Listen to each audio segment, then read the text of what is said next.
All right, so we are up here doing some commercial Christmas light installation using some magnetic clips.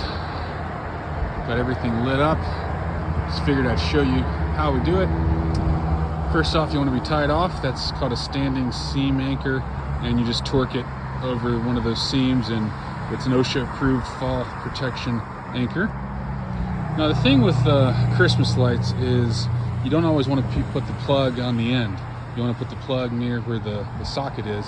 So these are cut to fit, and you see those two spots, one here and one there. Both of them are just taped off. And then we have magnets on all of them. They're going to go down there all the way to the end there. And then at that corner, we actually have a plug. I'll show you what that looks like. So if we go down here, we've got a male plug right there, and those are called vampire clips, and then it just has an extension cord that loops it under and connects to the power. But yeah, and then you have all these going this way. So that's how the run started there, and then it came down this way, and then it continues this way, and it's going to just navigate this corner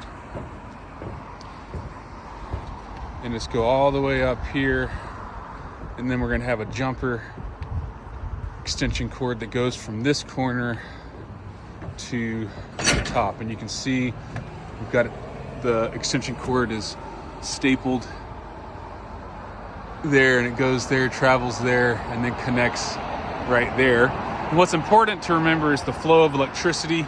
So on the end of this one, you don't want a male because that would be hot. You want a female.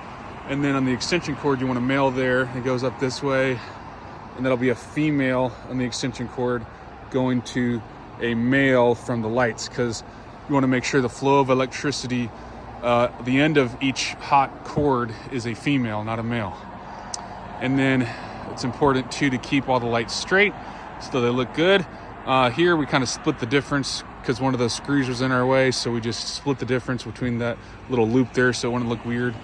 But you just find something like, that's our edge, so we're just lining up everything on the edge so that from far away everything is straight. And the same way here. As everything is connected there, you want to make sure that everything is nice and straight. So there you go. That's how we do commercial grade Christmas lights, and using magnetic clips.